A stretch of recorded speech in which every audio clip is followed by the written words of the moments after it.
Oke, wah, assalamualaikum teman-teman. Selamat datang kembali di Room Supernova FSM tahun 2022.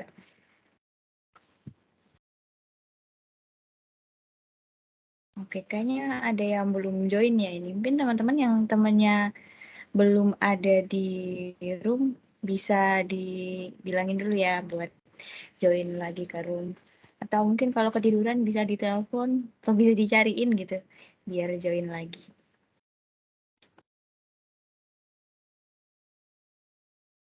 Halo Mbak Yulia, udah seger nih Mbak? Halo Mbak Isna. Mungkin gara-gara habis makan ya, jadi hawa-hawanya tuh ngantuk gitu. Soalnya perutnya kenyang. Aduh, nggak makan ngantuk. Tapi kalau makan ngantuk juga. Iya, Oke, sambil Mbak Isna, menunggu. sekarang ngedom di mana nih? Lagi di mana? Di kota apa? Sekarang lagi di Semarang. Oh, di Semarang. Asalnya Iya, Semarang apa gimana? nggak, aku dari luar Semarang. Oh, gimana Mbak cuaca di Semarang? Cerah atau mendung? Alhamdulillah panas ya. Panas ya? Iya, aku Iya, kemarin ke Semarang juga. Mungkin teman-teman yang belum tahu Semarang ya, apalagi yang sekarang tinggalnya di daerah yang tinggi-tinggi, yang dingin-dingin, jangan kaget ya. Di Semarang tuh panas banget teman-teman. Kalian akan hidup di kota yang sangat panas. apalagi kalau keluar siang-siang, aduh mateng. Ya nggak apa-apa, namanya menuntut ilmu ya Mbak ya. Pasti ada suka Betul. dukanya. Di balik panas-panasnya pasti juga ada senengnya dong, bisa ketemu teman-teman, bisa kuliah offline. Kalau udah offline ya, bisa langsung ketemu dosennya. Ya pasti banyak senengnya juga lah. Betul, betul, betul. Oke, aku lihat nih belum ada yang on cam nih Mbak. Mungkin teman-teman yang udah siap bisa on cam dulu kali ya. Sambil ngabarin temannya yang Iya, belum join.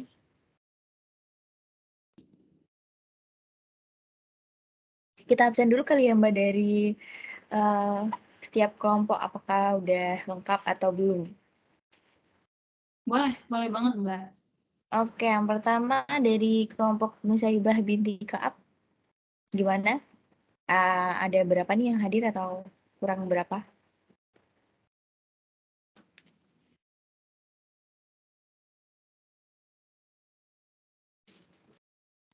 Halo, kelompok Nusaibah binti Kaab, adakah perwakilannya?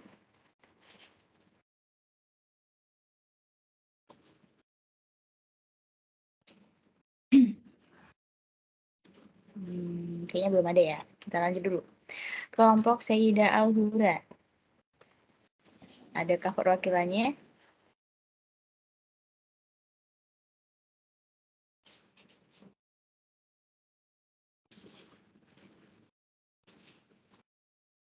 Kok nggak ada yang jawab ya Mbak ya?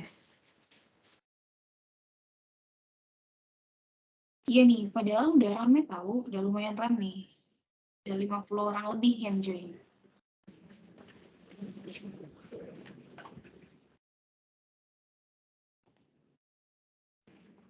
Oke, kita lanjut dulu. Mungkin lagi karena baru join gitu ya, lagi siap-siap duduknya dibenerin. Selanjutnya kelompok Sukaita Al-Mahamali. Izin masuk, Kak, Ya, ini dari kelompok apa? dari kelompok Sutaita Al-Mahamali, Kak. Ya, kurang berapa ini yang join? Dari kelompok Sutaita Al-Mahamali sudah komplit, Kak. Wah, sudah lengkap. Wah, terima kasih. Siapa tadi namanya? Iya. Aida Hanum Aryani, Kak. Oke, terima kasih Aida. Terima kasih Aida. Oke, Iya, selanjutnya Kak. kelompok Rufaida Al-Aslamiyah. Adakah perwakilannya?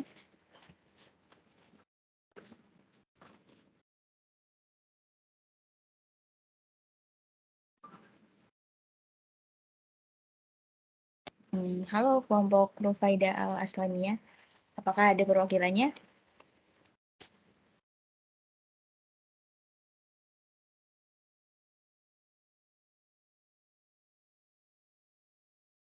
Oke, kita next dulu. Dari kelompok Al-Khawarizmi.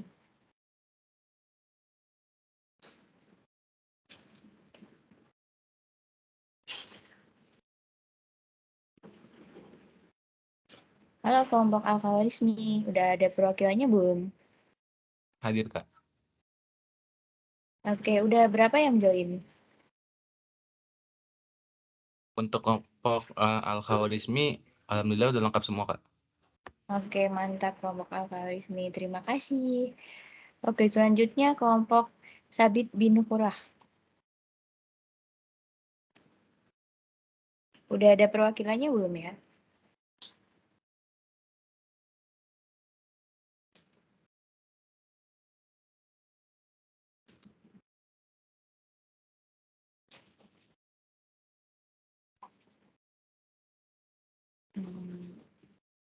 Oke, next dulu ya. Kelompok Ibnu Khaldun.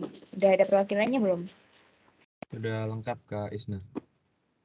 Oke, terima kasih kelompok Ibnu Khaldun. Terima kasih kembali, Kak.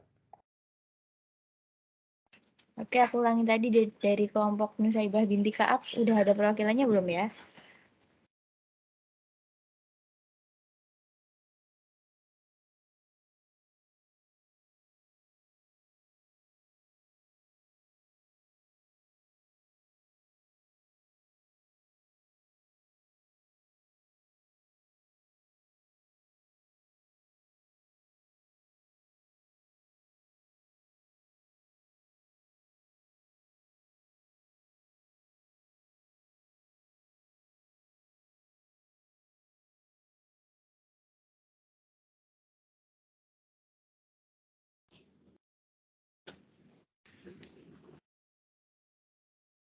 Gimana nih teman? Ada perwakilannya nggak? Halo Kak, Assalamualaikum. Iya. Izin menjawab dari Waalaikumsalam. Mbak Binti Ka'ab. Alhamdulillah, udah sebagian besar udah join semua. Oke, terima kasih ya atas responnya. Selanjutnya dari kelompok Sayyidah Al-Buroh. Gimana? Udah ada perwakilannya belum nih? Izin masuk, Kak. Ya. Dari Silakan. kelompok Sayyidah Al-Hura sudah lengkap, Kak. Alhamdulillah. Terima kasih ya atas responnya. Selanjutnya dari kelompok Sutaita Al-Mahamali. Oh, sudah ya tadi ya? Selanjutnya dari kelompok Rufaidah Al-Aslamiyah. Udah ada perwakilan belum?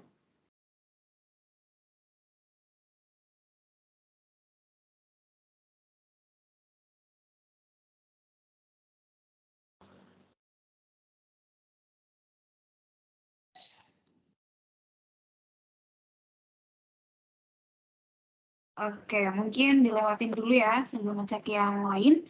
Dari kelompok Fatimah Al-Fihri, udah ada perwakilannya belum nih?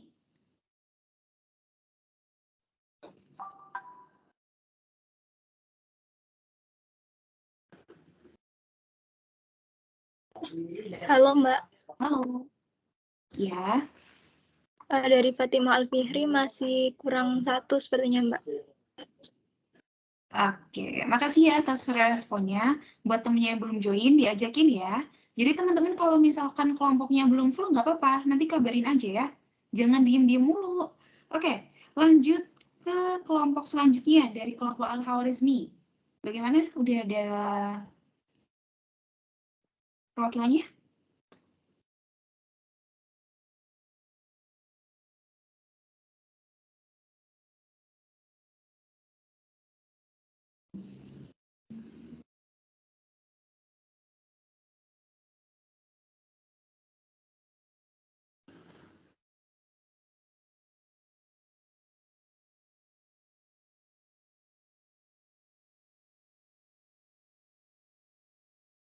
Kalau untuk kelompok Ibnu Khaldun gimana? Izin masuk, Kak. Tadi sudah disampaikan Ibnu Khaldun. Alhamdulillah sudah lengkap. Oh, alhamdulillah. Maaf ya, Mbak lupa. Maaf Gak banget. apa, Kak. Oke, tadi yang belum nih siapa ya? Dari kelompok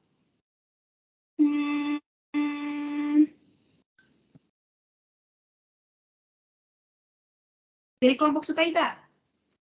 Sutaita Al-Mahamali. Izin masuk, Kak. Ya. Tadi sudah mengkonfirmasi bahwa sudah lengkap, Kak. Astagfirullahaladzim, maaf ya teman-teman, mungkin dari kelompok Al-Khawarizmi gimana? Alhamdulillah sudah lengkap, Kak. Oke, alhamdulillah ya sudah lengkap. Jadi teman-teman yang kelompoknya sudah lengkap, jangan lupa diperhatikan ya untuk susunan acara selanjutnya. Dan mungkin yang belum lengkap bisa diajakin teman-temannya buat join. Halo Mbak Isna, ini udah banyak yang join nih Mbak. Udah insya Allah udah hampir 95% lengkap. Alhamdulillah nih, mungkin karena udah banyak yang join, bisa langsung on cam dulu ya teman-teman. Kita ingetin kembali tentang SOP dan spek yang udah disepakati kemarin bahwa teman-teman diwajibkan untuk on cam. Oke, yang belum on cam ditunggu ya. Karena on cam itu sebagai apa ya? Sebagai bentuk kita untuk menghargai nanti pemateri yang menyampaikan materi gitu. Oke, teman-teman yang belum on cam ditunggu. Mungkin kita cek ini kali ya Mbak, kehadiran dulu. Kita tanya salah satu peserta nih. Jeng jeng. Aku mau nanya siapa ya? Aku random ya ini. Asifa Widiawati ada nggak? Belum on cam ya? Asifa Widiawati. Halo Mbak, Halo Asifa, panggilannya Asifa bukan? iya Iva boleh. Oh Iva. Gimana Iva, udah siap belum menerima materi yang kedua di hari ini? Pastinya siap ya Mbak, tapi sebelumnya mohon maaf karena tadi juga udah sempat izin off cam karena kebetulan ada double meet gitu Mbak. Oke, nggak apa-apa Iva. Oke, mungkin yang berkendala on cam bisa disampaikan ke fasilnya ya. Yang nggak berkendala boleh nih langsung on cam aja ditunggu. Oke, satu lagi kali ya Mbak Hilya. Karena tadi udah Akhwat, sekarang Ikhwan. Siapa ya?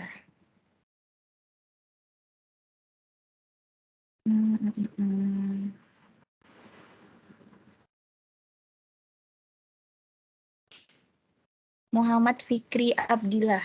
Ada nggak ya?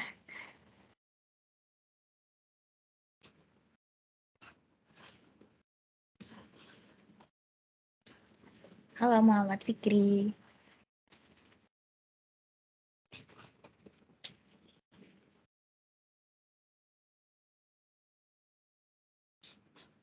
Mudah-mudahan lagi ada kendala kali ya. Lanjut lagi satu. Siapa ya? Siapa nih Mbak Yulia? Oke, coba aku pilih random ya.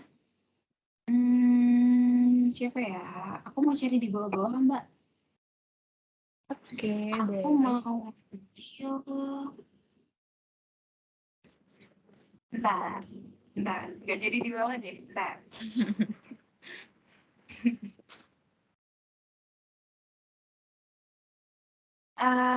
Khairul Hafiz, ada nggak?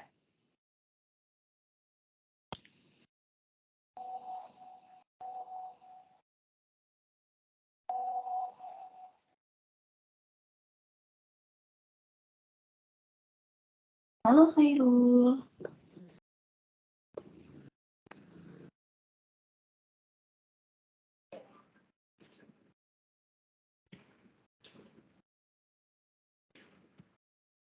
Oke, mungkin lagi ada kendala jaringan kali ya Mbak. Karena nggak ada jawaban, kita langsung aja kali ya. Tanpa berlama-lama kita masuk ke acara yang paling ditunggu-tunggu ya nggak Mbak? Betul banget.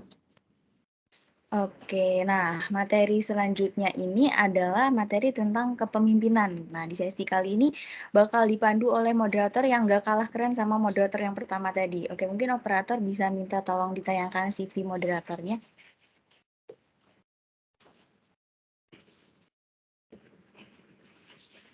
Nah, ini dia.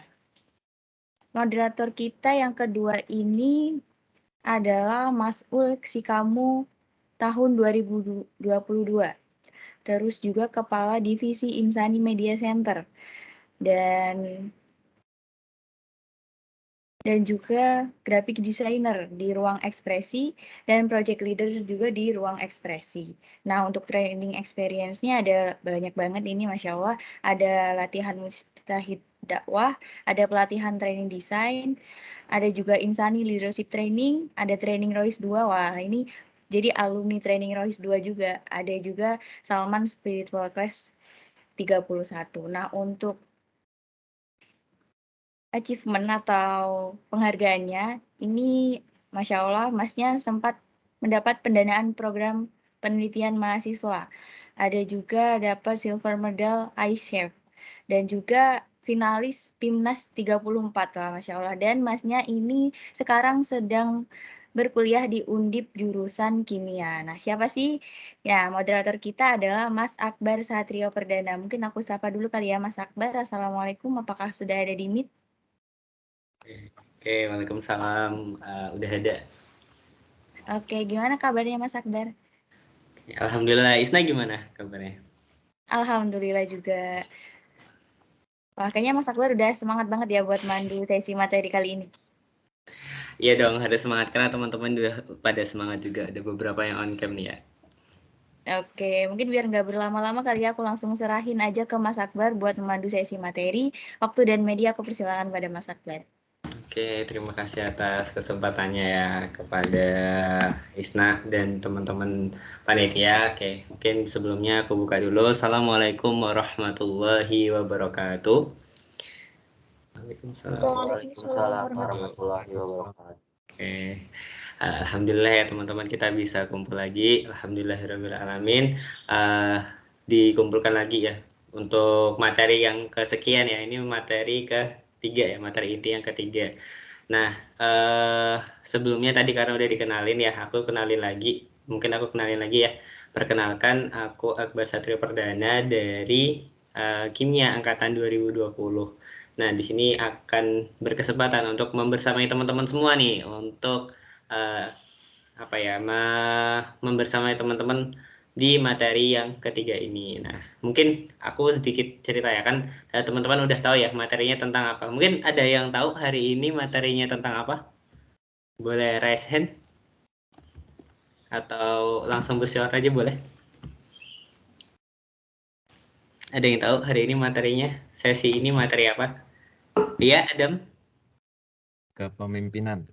Oke, kepemimpinan. Nah, bener ya materinya tentang kepemimpinan. Sebenarnya kenapa sih kok kita harus di TR2 diajari tentang kepemimpinan? Mungkin teman-teman sempat bertanya-tanya ya, karena kita itu sebagai muslim tuh harus mampu memimpin dan minimal ya dari kita memimpin diri sendiri gitu untuk menjadi memimpin hawa nafsu kita untuk memimpin kita menjadi pribadi yang lebih baik lagi. Itu minimal, paling minimal. Terus juga teman-teman juga harus bisa memimpin ya teman-temannya minimal dari lingkungan terkecilnya gitu sih. Jadi kenapa materi leadership atau kepemimpinan ini penting banget. Nah, oke, mungkin biar nggak lama-lama aku kenalin ya pembicara kita. Mungkin kita operator bisa share screen dari CV dari pembicara kita hari ini. Oke, nah pembicara kita ini punya prestasi dan penghargaan yang luar biasa banyak ya.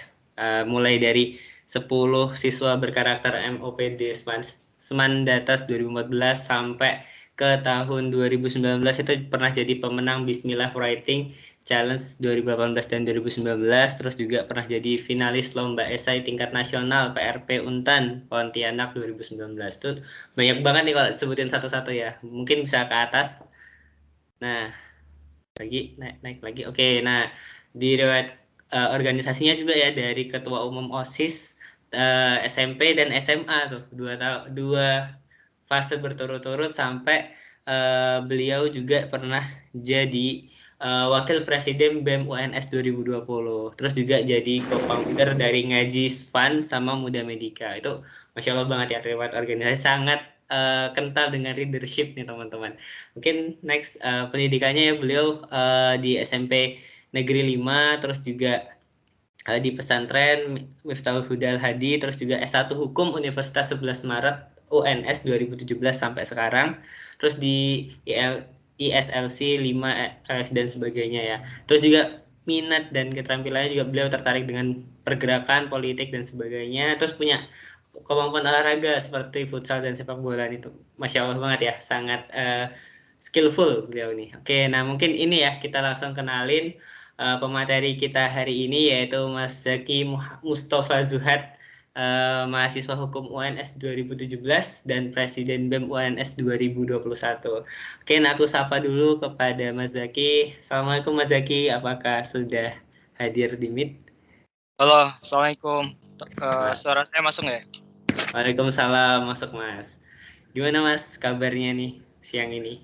Alhamdulillah baik, sehat, sentosa. Cuma agak pegel-pegel aja. Wah, pegel-pegel pasti banyak kegiatan ya, tapi semoga tetap sehat terus ya Mas ya. Amin, amin, amin. Oke, mungkin kesibukannya belakangan ini lagi apa aja nih Mas? Ini masih menjabat di MWA, Majelis Wali Amanat Unsur Mahasiswa, sama ada mungkin amanah lain, skripsi sama beberapa kerjaan mencari ma'isyah untuk Aisyah. Masya Allah. Semoga ini ya Allah lancarkan setiap aktivitasnya, dan juga tadi skripsinya juga semoga cepat selesai. Amin. Oke, mungkin biar nggak lama-lama karena teman-teman juga udah pada nungguin waktu dan layar serta media, aku serahkan kepada Mas Zaki. Aku mulai materi. Baik, bismillahirrahmanirrahim. Sebuah narasi peradaban yang semoga memberikan kita pesan betapa pentingnya sebuah perubahan, sebuah narasi pengingat yang semoga memberikan kita kekuatan untuk senantiasa menuju kebaikan dan kebenaran. Maka untuk teman-teman semua yang saat ini sedang berusaha untuk kemudian menolong agama Allah, untuk kita semua yang saat ini sedang mengusahakan kebaikan dan kebenaran di lingkungan kita, untuk kita yang sedang berusaha untuk kemudian membahagiakan kedua orang tua kita, sambut salam hangat dari saya, salam cinta atas nama Ukhuwah Islamiyah. Assalamualaikum warahmatullahi wabarakatuh. Waalaikumsalam. Waalaikumsalam warahmatullahi wabarakatuh. Hamdan wa syukranillah, salatan wa salaman ala rasulillah, amma ba'd. Pertama yang paling utama adalah kita panjatkan puja kepada Sang Maharaja, puji kepada Sang Maha Suci, serta syukur kepada Sang Maha Ghafur yang karena atas nikmat dan karunia-Nya kita dapat berkumpul dalam keadaan sehat walafiat. Salat bertangkaikan salam semoga tetap tercurah limpah kepada baginda kita Habibana wa Nabiyana Muhammad sallallahu alaihi wasallam yang telah membawa kita dari jalan yang gelap menuju jalan terang benderang, yaitu agama Islam, kepada keluarganya, sahabatnya, tabiin tabiatnya, hingga kepada kita selaku umatnya yang setia sampai akhir zaman. Amin ya Allah ya Rabbal alamin. Baik, teman-teman semua, pertama mungkin aku mengucapkan mohon maaf yang sebesar-besarnya buat ada sedikit permintaan perubahan jadwal dan seterusnya. Semoga ini nggak terulang lagi. Kemudian yang kedua, ya senang bisa bertemu bersama kawan-kawan semua di sini. Dan ada pemaknaan teman-teman yang harus kita hadirkan dalam setiap pertemuan. Allah itu nggak cuma untuk kemudian pertemukan kita dalam acara virtual hari ini saja, tentu ada makna yang lebih. Bisa jadi dari proses kita hari ini ada satu gambaran yang harusnya kita maknai sebesar-besarnya, entah itu tentang ilmu, tentang silaturahim dan lain sebagainya. Baik, sambil ada teman-teman panitia yang bantu untuk kemudian share screen. Saya izin perkenalkan terlebih dahulu, nama saya Zaki Mustafa Zuhad, asalnya dari Tasikmalaya, Jawa Barat, jadi orang Sunda asli. Sekarang ya di domisili di Solo karena ada beberapa kerjaan sama mungkin masih amanah di kampus, dan ya mungkin bisnis dan lain sebagainya.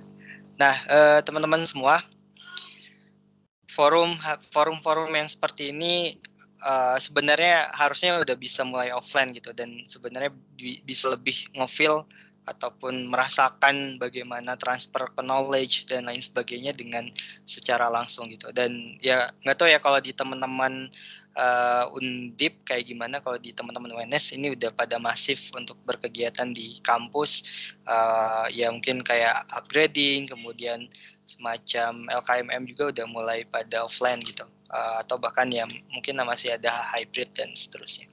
Tapi yang jelas kita jangan pernah menihilkan sebuah pertemuan yang seperti ini, dan harus kita maknai pertemuan kali ini sebagai proses pendidikan, proses yang mendidik diri saya insya Allah secara khusus pun teman-teman semua yang ada di sini, semoga ada hal yang bisa kita dapatkan gitu. Jadi bisa jadi hal yang sia-sia ketika apa? Ketika kita nggak menghadirkan antusias, nggak menghadirkan satu konsepsi, oh gue harus memanfaatkan waktu daripada ya mungkin kita cuma ngabisin kuota dalam proses ini, ya cuma ngabisin waktu saja, ya kita sambut gitu ilmu-ilmu yang akan hadir di tengah-tengah kita. Nah, mungkin teman-teman saya nggak bisa jadi tidak lebih baik dari teman-teman semua, tapi silakan semisal di tengah jalan ada yang ingin disampaikan, ditambahkan, dan teman-teman interupsikan, it's okay, teman-teman gak masalah tentang itu, dan ya mungkin nanti kita diskusi aja, sharing gitu. Oke, next.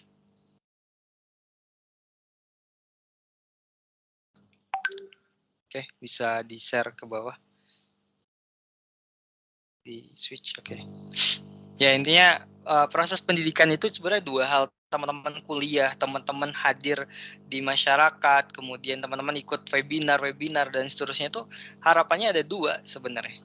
Perubahan cara berpikir dan perubahan cara bersikap. Kalau teman-teman hadir di Supernova, kemudian teman-teman pikirannya masih gitu-gitu aja, masih fix mindset, maka yang terjadi teman-teman ya nggak akan berubah cara berpikirnya gitu. Kemudian cara bersikap, karena pendidikan itu kan untuk mendidik diri kita agar bersosial dengan masyarakat, bisa punya sikap yang baik, kemudian punya harapan untuk kemudian memberikan ilmu yang terimplementasi di sikap kita gitu. Jadi dua hal sebenarnya teman-teman kuliah, teman-teman hadir di organisasi dan seterusnya.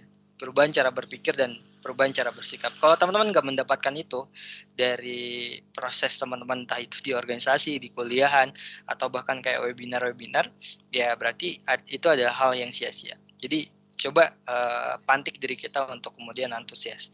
Next. Oke. Nah, titik perubahan seseorang itu dipengaruhi ilmu, lingkungan, dan pengalaman gitu. Sejauh yang saya maknai ya teman-teman. Ya saya berorganisasi, saya berkegiatan, ngeproker dan seterusnya, ya ilmu, lingkungan, dan pengalaman itu yang akan mendidik diri kita mengkristalkan narasi-narasi yang akhirnya dari pembacaanku terhadap orang, pembacaanku terhadap proses, ternyata ya kita itu dipengaruhi oleh ilmu, lingkungan, dan pengalaman. Kalau teman-teman hari ini hidup dengan orang-orang yang keren, maka teman-teman akan terkerenisasi. Tapi kalau teman-teman hidup dengan orang-orang yang mungkin cara berpikirnya sekuler, kemudian lain sebagainya, maka cara berpikir teman-teman bisa jadi terajak untuk menuju ke sana. Kalau kita nggak punya fondasi atau pikiran yang fundamental pada hal-hal yang baik. Next.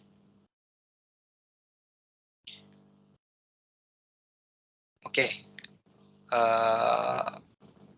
Nah, teman-teman, kita hari ini adalah akumulasi dari tindakan-tindakan kita di masa lalu, dan kita di masa depan berangkat dari tindakan kita di hari ini. Aku yakin ya, sekelas B.J. Habibie, sekelas Muhammad Sultan Al-Fatih, dia mengakumulasikan tindakan di masa kecilnya untuk masa depannya itu dengan perencanaan. Oh, gue pengen kayak gini, maka gue harus kayak gini. Gue pengen seperti ini, maka gue lakukan hal-hal yang seperti ini. Nah, begitupun kita, teman-teman. Kira-kira bisa nggak sih kita mengimajinasikan masa depan kita gitu. Kita pengen jadi apa, maka bertindaklah untuk menuju ke sana. Rangkailah langkah-langkah, ucapan-ucapan, kemudian perbuatan-perbuatan kita untuk menuju ke sana. Maka sayang banget ya ketika hari ini kita sebagai mahasiswa tidak mengeksplor diri kita untuk mengenal diri kita, memandang masa depan. Oke, next.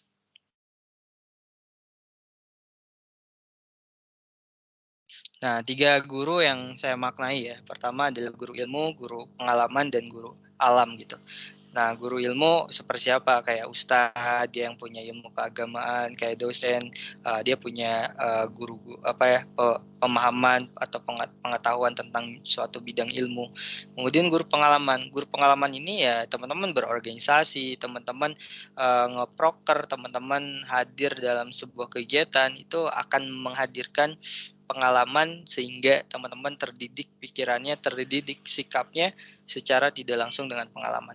Kemudian guru alam. Guru alam ini ya guru yang akhirnya mendidik kita bisa memaknai suatu ibroh kejadian. Oke, next. Nah, sebelum kita bahas tentang bagaimana kepemimpinan, tentang hal yang ada di dalamnya, kita itu adalah seorang muslim, teman-teman. Dan kita hadir di dunia menjadi seorang muslim bukan tanpa makna. Itu adalah kasih sayang Allah yang luar biasa yang harus kita manfaatkan untuk ya kita maknai lebih dalam lagi. Sebenarnya apakah kita itu hanya hadir ke dunia karena dan menjadi seorang muslim karena orang tua kita muslim, atau ya ada hal-hal yang lain yang perlu kita detailkan, perlu kita lihat dan lebih dalam lagi untuk kemudian memaknai semuanya. Pertama, ya tentu peranan kita menjadi agen perubahan, pemberi manfaat. Maka pemuda ya ketika di zaman Umar itu, Umar nggak pernah lebih dahulu untuk kemudian menemui orang tua untuk mencari ide atau inovasi. Tapi Umar mendekati anak-anak muda, menanyakan kepada anak-anak muda sesuatu apa yang sekiranya bisa kita lakukan untuk merubah keadaan atau mengembangkan keadaan. Agen perubahan. Kita memberi manfaat, kita penerus risalah dakwah, mandat suci. Kuntum khairu ummatin ukhrijat linnas ta'muruna bil ma'ruf wa tanhauna 'anil munkar. Kita itu adalah umat yang terbaik yang diturunkan kepada manusia yang lain, yang untuk kemudian menyeru terhadap kebaikan, kemudian mencegahkan kemungkaran, dan beriman kepada Allah. Sehingga narasi-narasi dakwah itu adalah narasi-narasi yang harus kita sambut. Karena bedanya hal yang itu sifatnya privat ataupun pribadi gitu, dengan kita mengurus yang sifatnya keumatan, gajinya ataupun pahalanya itu lebih gede ketika kita mikirin keumatan. Maka seorang pemuda muslim jangan berhenti pada dirinya sendiri gitu. Jangan berpikir pada bagaimana menyelesaikan masalah dirinya sendiri saja gitu, tapi bisa mengusahakan umat ini bisa berprogres, kemudian berkembang, kemudian kita perjuangkan hak-hak dasarnya, kemudian menjaga dan mengamalkan Al-Quran serta Sunnah, pemilik keresahan dan keberanian. Kita adalah orang-orang yang hadir untuk lingkup itu. Kita pemuda, kalau nggak punya keresahan, maka bukan pemuda. Kita pemuda, kalau tidak punya keberanian, maka kita bukan pemuda. Jadilah pemuda yang komplit, komprehensif untuk kemudian mengusahakan kebaikan di sekitar kita. Oke, next. Teman-teman, banyak ya. Teman-teman pernah nggak sih merenungkan gitu? Sebenarnya umat hari ini tuh kayak gimana? Dan kita dalam mengusahakan peradaban pada umat itu sudah sampai mana? Teman-teman, dulu mungkin ya, aku punya pikiran kayak gini. Dan ini mungkin bisa jadi ternormalisasi di teman-teman juga gitu, di pikiran teman-teman. Dulu kita itu sering bicara tentang bagaimana perbuatan zina itu adalah sesuatu yang menjijikan, sesuatu yang kita hinakan gitu. Tapi mulai sekarang gitu, orang-orang berkembang berbicara tentang zina itu adalah pada tataran level dia berzina suka sama suka atau dia terpaksa gitu. Dan hari ini mungkin masalah LGBT juga banyak ya teman-teman mungkin bisa lihat di gerpuan_ONJ itu, dia gerakannya feminis gitu yang dinarasikan. Di balik itu dia mempropagandakan masalah LGBT gitu. Nah, kita itu punya norma, teman-teman. Punya pedoman yang bernama Al-Quran. Kalau kita tidak terbangun dengan batasan-batasan, karena agama itu kan norma itu batasan. Kalau kita terbebaskan untuk berzina, kita terbebaskan untuk seks bebas, dan lain sebagainya, maka yang terjadi ya peradaban nggak akan terbentuk. Nah, maka umat ini punya pedoman, punya manhaj yang namanya Al-Quran dan Sunnah. Kalau kita di luar itu, maka yang terjadi adalah kekacauan.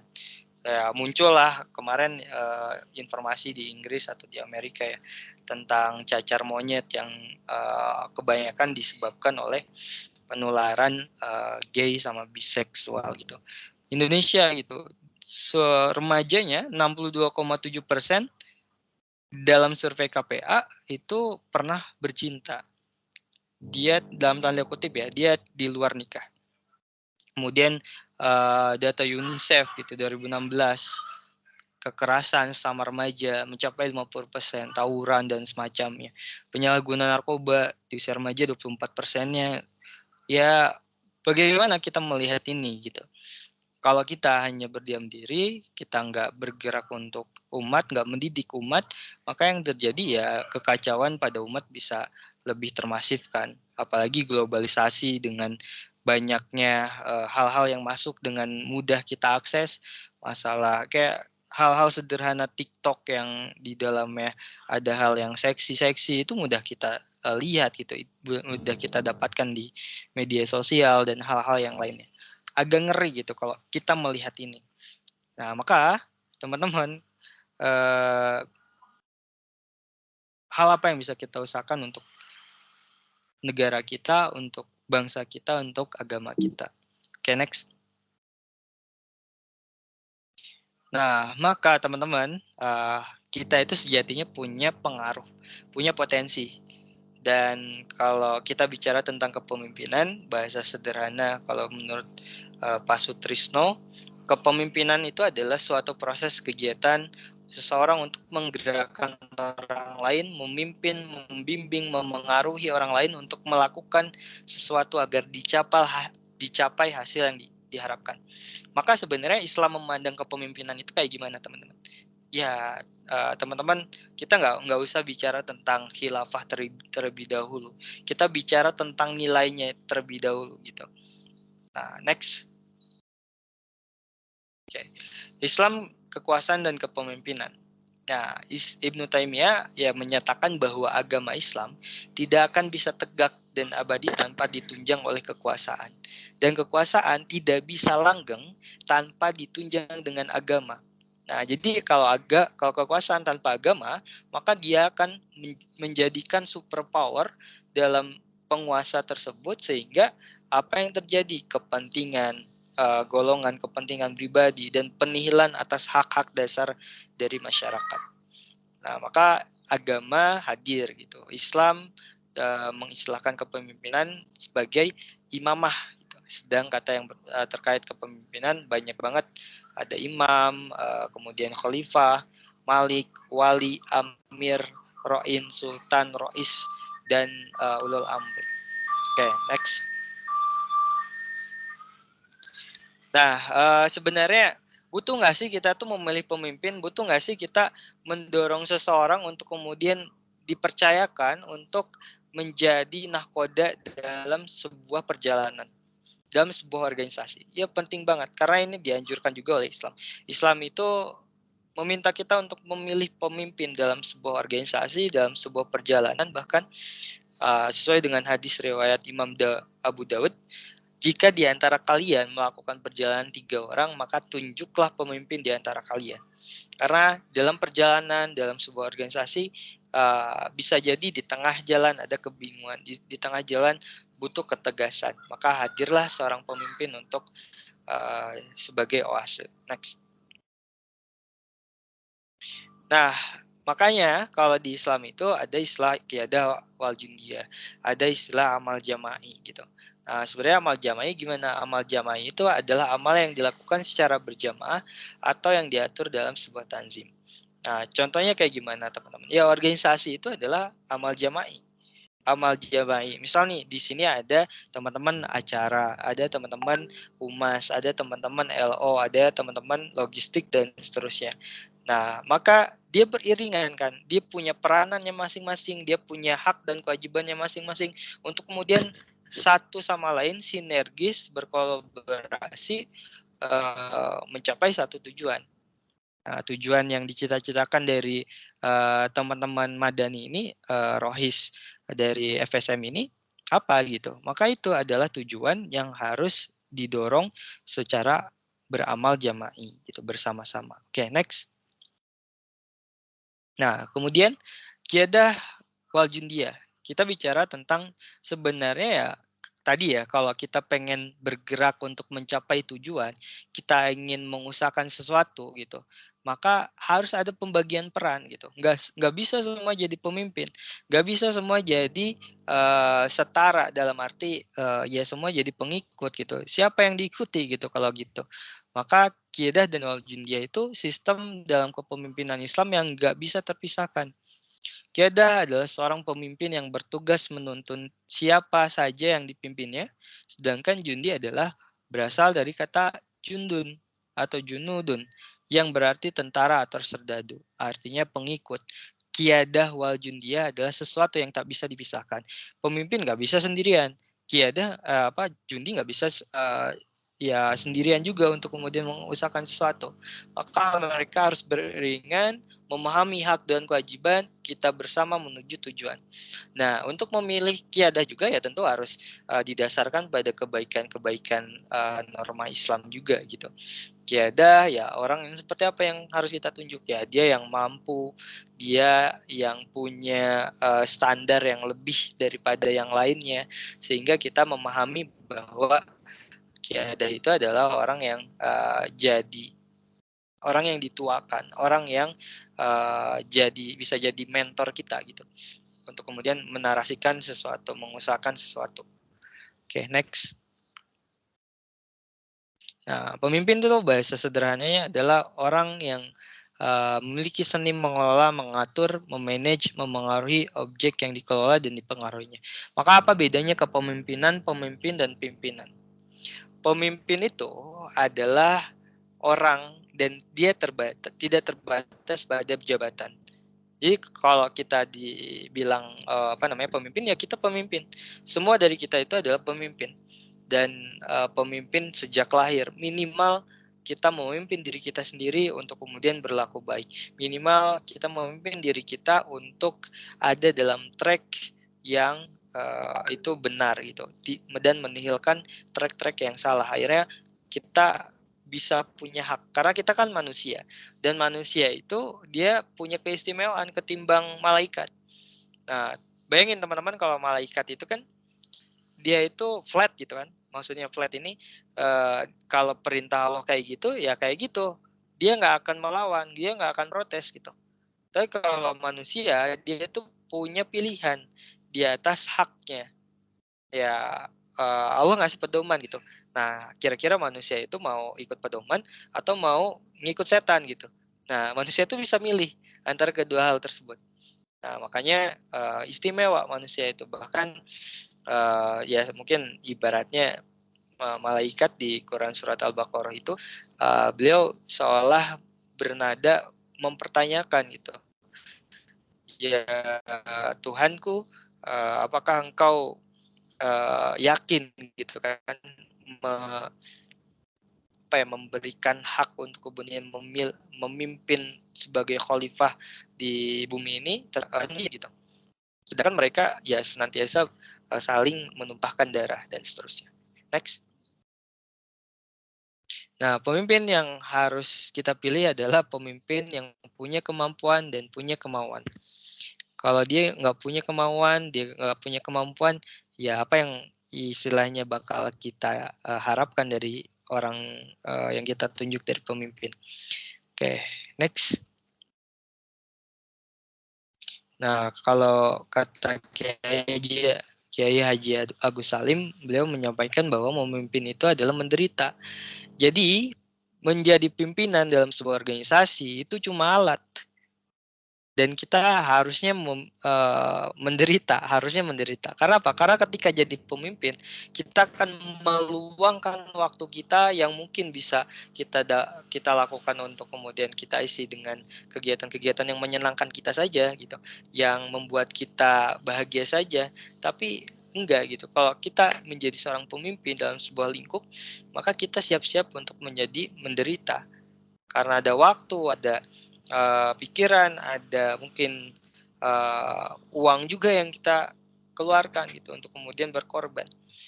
Jadi kalau pemimpin DPR ataupun jadi pimpinan apa, tapi dia nggak mengusahakan kebaikan atau memprioritaskan masyarakatnya, malah memperkaya diri, ya itu sangat salah gitu.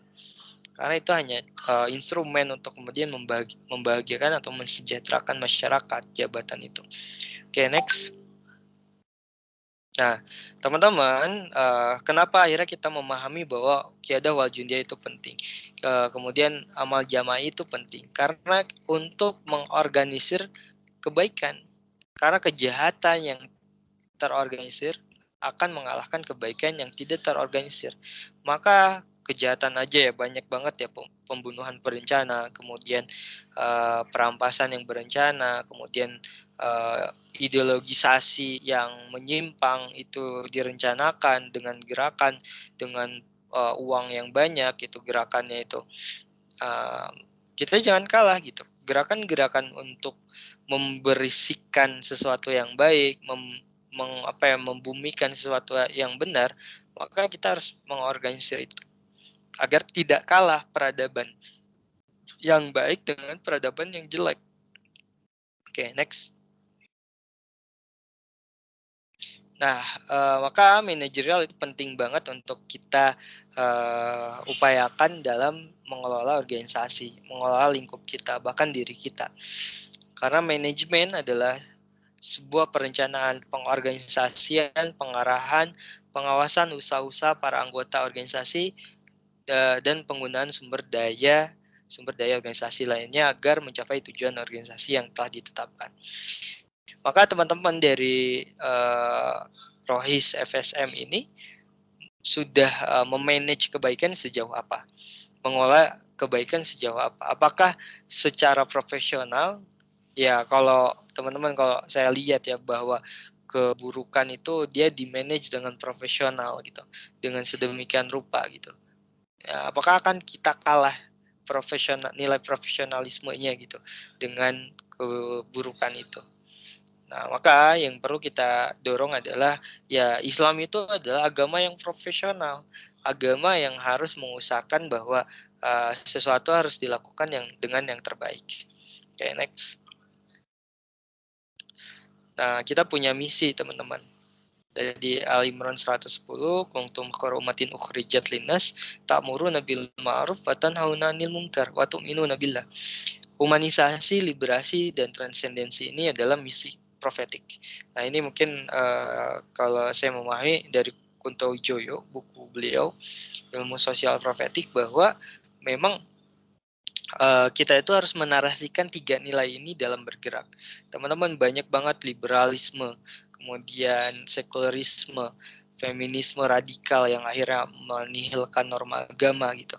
Itu banyak banget terjadi di kita. Nah, sedangkan kita sebagai pemuda muslim, mahasiswa muslim gitu, harusnya bisa mengusahakan juga 3 nilai ini untuk terusahakan di masyarakat gitu. Humanisasi gitu. Jadi layaknya nabi, misi profetik itu adalah misi kenabian. Nabi hadir di masyarakatnya, kemudian dia mengubah keadaan apa-apa yang masih jadi kekurangan, kesalahan ataupun sesuatu yang salah di sana. Nah, humanisasi, liberasi, transendensi. Humanisasi ini ta'muruna bil ma'ruf, menyeru terhadap kebaikan. Kita harus respect to time, respect to people, respect to others gitu. Ya, ta'muruna bil ma'ruf. Humanisasi, memanusiakan manusia. Kemudian liberasi. Liberasi ini bukan liberal gitu, tapi nilai membebaskan sesuatu yang masih salah, sistem yang salah, kemudian kultural yang salah untuk menuju pada kebaikan yang seharusnya. Dan hawa nanil mungkar, mencegah kemungkaran gitu. Hal-hal yang fasya seperti kayak berzina, kayak apalagi ya perampokan dan seterusnya, itu harus kita bebaskan. Bahkan sistem yang mungkin salah secara undang-undang gitu, itu harus kita perbaiki. Kemudian transendensi ini adalah tu'minuna billah, beriman kepada Allah. Kita mempercayai ada satu zat yang dia akan membalas kebaikan atas kebaikan yang kita lakukan. Kemudian dia akan membalas keburukan atas keburukan yang kita lakukan. Jadi kadang seseorang dia itu tidak dia berbuat baik bukan karena karena ada materi, karena ada balasan, ada pengakuan dari manusia. Tapi harusnya kita kalau orang yang beriman, ya kita berbuat sesuatu atas niat bahwa ada zat yang akan membalas kebaikan kita, bahwa ada zat yang akan membalas dari keburukan kita. Oke, next. Nah, maka kita harus belajar dari para kisah sahabat gitu, kepemimpinan yang beliau-beliau contohkan kepada kita. Kita bicara misal tentang Umar bin Abdul Aziz gitu. Umar bin Abdul Aziz ini pemimpin yang luar biasa gitu. Kalau kita bicara tentang ekonomi publiknya, ekonomi masyarakatnya, bahkan keberhasilan beliau sampai menjadikan jajaran pemerintahan itu bingung. Mana masyarakat yang perlu dibantu. Karena ya saking sudah pada sejahteranya ketika itu lingkup yang beliau pimpin. Nah, maka kepemimpinan itu kalau kita lihat bahwa Umar bin Abdul Aziz bahkan dia tidak mewariskan hartanya untuk anak-anaknya gitu. Kalau kita pikirkan ya karena gua kaya, gua hebat, maka ya gua harus mewariskan harta-harta yang banyak kepada anak gitu. Tapi beliau tidak gitu. Karena melihat bahwa jabatan itu adalah hanya titipan, hanya sebuah alat gitu. Dan beliau bergetar ketika diberikan amanah gitu. Dia takut sama Allah. Kalau pemimpin udah nggak takut sama Allah, maka yang terjadi adalah kepemimpinannya dia tidak dapat keberkahan, kemudian kepemimpinannya bisa jadi salah niat, malah memperkaya dirinya sendiri, memperkaya golongannya sendiri, dan dia membuat kebijakan politik yang menihilkan hak masyarakat dan malah mengakomodir kepentingan dirinya untuk kekayaannya dan seterusnya. Oke, next.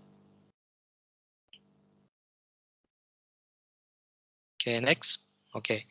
Nah, kepemimpinan itu harus dihadirkan atas keteladanan. Jadi kayak kadang percuma ya teman-teman. Pernah nggak sih teman-teman ngerasa risih ada orang yang kayak ngomong A, B, C harus kayak gini, harus kayak gitu, tapi dia nggak melakukan itu.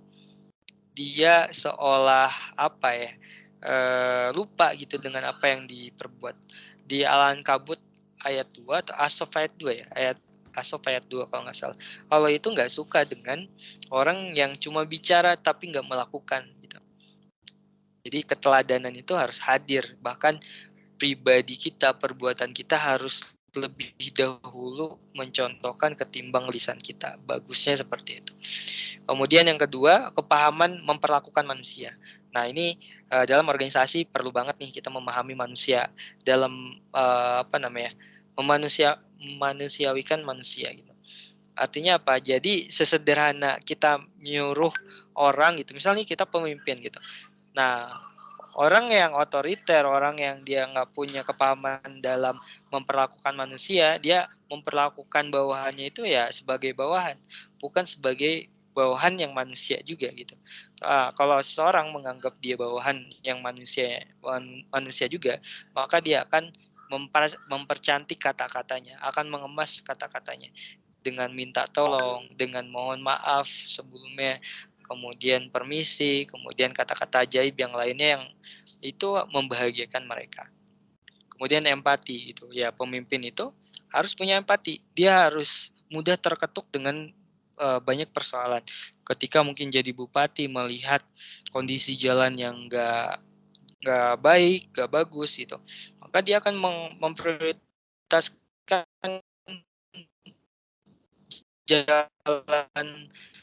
jalan-jalan yang bagus terlebih dahulu, kemudian akhirnya dianggarkan hal-hal yang memprioritaskan. Kemudian yang keempat, kemampuan menyampaikan gagasan. Jadi kepemimpinan yang baik itu dia harus punya kemampuan menyampaikan gagasan. Kadang sulit sekali ya seseorang menjelaskan, bahkan mungkin dia idenya itu keren gitu, idenya itu luar biasa, tapi dia nggak bisa mengkomunikasikan. Ya contohnya ada ya teman saya itu, dia pinter banget, LKTI-nya sering juara, ya, sering bagus itu. Secara tulisan tuh paling keren lah gitu. Tapi ketika presentasi dia yang harusnya mungkin idenya juara 1, karena dia nggak pandai untuk menyampaikan gagasan, dia cuma juara 3 gitu. Maka kemampuan menjadi public speaker yang handal, kemudian kemampuan mengkomunikasikan, menerjemahkan keinginan menjadi kata-kata gitu, itu harus kita miliki. Terus ketegasan mengambil keputusan. Nah, ini perlu juga untuk kemudian kita dapatkan. Kalau pemimpin lola gitu, pemimpin susah memberikan keputusan secara cepat dengan pertimbangan yang baik gitu, maka yang terjadi akan ada kebingungan di tataran yang dia pimpin. Kemudian value yang berbuah kebermanfaatan untuk masyarakat. Jadi sekitar hal yang jadi kepemimpinan kita itu ya harus berorientasi untuk kebaikan dan kebermanfaatan di sekitar kita. Next. Oke, ya teman-teman bisa dapet ini ketika berjuang di organisasi, pengalaman ilmu, relasi pertemanan, kolaborasi, kekeluargaan, iklim prestatif, tempat pengingat, dan seterusnya. Ketika teman-teman terlibat aktif. Kalau teman-teman cuma nggak punya ambisi untuk kemudian membuat FSM ini lebih baik, itu entah organisasinya, entah masyarakatnya, maka yang terjadi ya teman-teman akan merasa flat aja. Teman-teman ikut organisasi itu nggak ada ambisi, nggak ada tantangan tersendiri. Next. Nah, maka bangunlah dalam sebuah organisasi dengan kepemimpinan yang baik, dengan SDM yang antusias, dia punya keresahan untuk selalu pengen memperbaiki, dia punya kualitas bagaimana jadi orang yang pembelajar dan seterusnya. Kemudian visi yang lugas, nilai yang jelas, regulasi yang tegas, pembagian tugas yang baik. Nah, mungkin poin keempat yang menarik nih. Kadang orang itu hilang, dia nggak mau berkontribusi lagi di organisasi. Karena apa? Karena nggak ada pembagian tugas yang baik. Maka kadif atau ketua-ketua itu harus pandai mendistribusikan beban gitu. Jangan sampai yang satu bebannya banyak banget, tinggi banget gitu, tapi yang satu nggak. Akhirnya yang terjadi, gue ngerasa nggak bermanfaat di sini, akhirnya kabur gitu. Terus kekeluargaan yang hangat, bangunlah hal tersebut, karena ini kita bukan organisasi profit, tapi organisasi ya berorientasi pada value, pada perbaikan. Next. Nah, ya bagaimana nge-manage tim dengan kepemimpinan kita gitu. Menjaga komunikasi, kita biasakan ada wording sama punishment gitu. Kemudian jujur dan transparan, kemudian delegasikan pekerjaan kepada orang-orang yang tepat, timeline kegiatan yang jelas, jadi harus ada pedoman masalah waktu. Oh, ini bulan ini tuh kita ngapain aja, rapatnya kapan aja, kalau bisa tuh udah tertata gitu. Terus pemahaman hak dan kewajiban. Jadi hak dan kewajiban ini adalah gambaran bagaimana satu kiadah dengan jundia itu dia paham kewajibannya apa, haknya apa, dan seterusnya. Jadi kadang-kadang kalau kita nggak memahamkan hak dan kewajiban, ya dia berlaku seperti ketua bisa jadi, padahal dia mungkin tatarannya masih staff gitu. Ya mungkin hal-hal demikian. Next. Nah, ini mungkin bagaimana ngebangun tim juga, jadi menyusun sasaran agar tidak terjadi perbedaan persepsi tujuan, kemudian mengevaluasi efektivitas dari kinerja kita, menyusun prioritasnya kayak gimana, mencapai sasaran, dan mengidentifikasi area yang berpotensi menjadi masalah. Ada analisa resiko gitu. Kemudian membangun hubungan interpersonal satu sama lain itu harus terbangun dengan baik. Jangan sampai ya ada yang satu orang ini tidak disukai dan malah merambah gitu, ketidaksukaan satu orang dengan satu orang tuh merambah karena digibahi dan seterusnya. Saya pernah dulu di OSIS itu ada satu orang tuh yang dia disebut mawar gitu. Si mawar ini kayak gini. Akhirnya kebencian terhadap mawar itu menjadi-jadi gitu. Nah, kita tuh jangan berprasangka, tapi kalau dia ada salah, sampaikan aja dengan cara yang baik. Terus menganalisis peran setiap anggota tim sehingga pekerjaan dan tugas itu jelas. Menganalisis proses dalam tim, yaitu identifikasi cara kerja, kemudian bagaimana proses dapat diperbaiki untuk membuat tim lebih efektif, dan kemampuan beradaptasi sesuai dengan perubahan sosial. Perubahan kayak pandemi aja kita harus benar-benar siap kan. Nah, kita udah terdidik lah untuk kemudian menyesuaikan. Nah, sekarang kembali ke normalisasi kegiatan-kegiatan kita, insya Allah ya harusnya semester depan udah full lah gitu, luring dan seterusnya. Karena setiap kampus udah mulai mengskemakan kayak gitu. Oke, next. Nah, 5 kemampuan dasar dalam mengolah manusia. Pertama adalah komunikasi, kemampuan interpersonal, kemampuan planning, manajemen, pengorganisasian adalah hal-hal yang perlu banget untuk kemudian kita pahami agar dalam mengolah manusia bisa terlaksana dengan baik. Next. Nah, komunikasi teman-teman banyak banget ya di LPJ. LPJ itu, wah ini miskomunikasi itu pasti ada aja gitu. Dengan laporan pertanggungjawaban, evaluasinya komunikasi. Nah, maka yang perlu dibangun adalah untuk memasifkan komunikasi itu sendiri gitu. Organisasi sangat penting karena akan membantu terjalinnya hubungan yang baik serta koordinasi yang baik antar sesama anggota dalam mencapai tujuan organisasi. Kalau komunikasi itu bisa saling mengkonfirmasi, bisa saling menanyakan, bisa saling memastikan dan seterusnya. Oke, next. Nah, kemudian seni memperlakukan dan memengaruhi manusia. Ini penting banget untuk kemudian kita miliki ya sebagai manusia dan kita bersosial dengan manusia. Kita harus paham manusia itu sukanya apa, nggak sukanya apa. Oh, manusia itu sukanya dipuji, diapresiasi, kemudian diafirmasi positif. Bukan dijudge, bukan diperintah dengan dikte-dikte yang kata-katanya instruktif dan seterusnya. Jadi hal-hal yang memanusiakan manusia untuk mempengaruhi mereka itu perlu.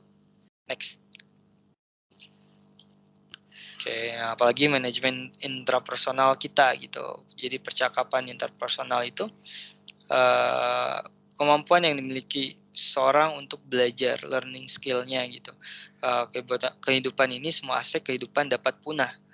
Namun manusia bisa bertahan apabila memiliki learning skill dan learning habit. Ya, kalau kita lihat ya dulu kenapa akhirnya Nabi Adam, Siti Hawa bisa survive gitu di dunia, padahal mungkin dia bingung gitu mau ngapain gitu dulu awalnya.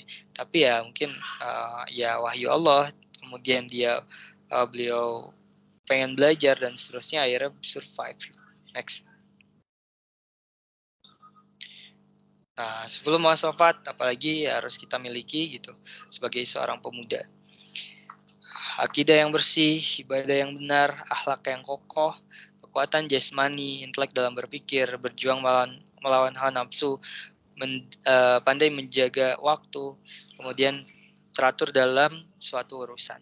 Kemudian mandiri, bermanfaat bagi orang lain. Nah, mungkin kalau kita bingung kita itu harus memenuhi kapasitas apa gitu. Coba ini dulu deh, 10 muasawat tarbiyah ini, karakter yang harus dimiliki ini kita implementasikan. Ya, teratur dalam suatu urusan, kita nggak telat, kita menghargai waktu dan seterusnya. Berjuang pandai menjaga waktu, kemudian bermanfaat bagi orang lain, mandiri, kita udah punya maisyahnya sendiri gitu. Ya, intelek dalam berpikir, kita menarasikan cara berpikir, pengetahuan yang baik gitu. Kekuatan jasmani, kita harus punya kesehatan yang baik juga dan seterusnya. Oke, next. Nah, beliau ya sifat Nabi apalagi yang harus kita teladani sebagai pemimpin. Beliau pribadi yang tangguh, pribadi yang terpuji, yang memiliki punya sifat ya, 4 sifat: sidik, amanah, tabligh, fatonah, pribadi yang sederhana dan visioner. Next. Nah, ini juga kalau bisa tuh dai-dai muda kayak kita itu ya, kita punya prestasi lah gitu untuk punya ruh. Jadi orang tuh ketika kita ngomong tuh orang punya keseganan terhadap kita gitu.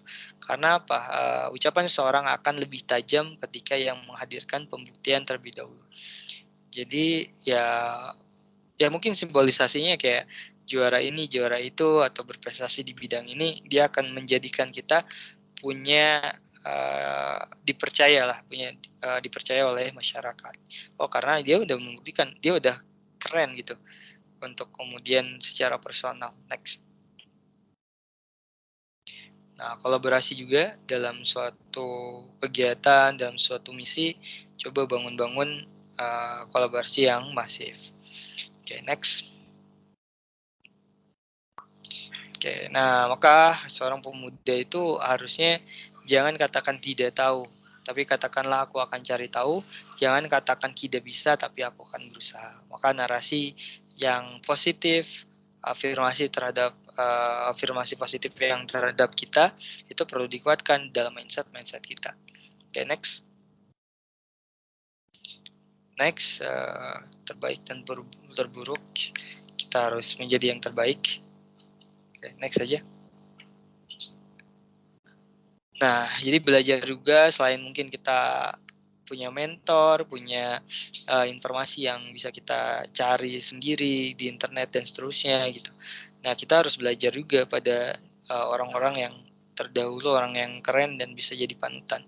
B.J. Habibie, Muhammad Sultan Al-Fatih, Thomas Alva Edison, banyak ibroh yang bisa kita dapatkan dari beliau-beliau ini. Ya, mungkin Thomas Alva Edison gitu, seorang penemu lampu pijar kalau nggak salah ya.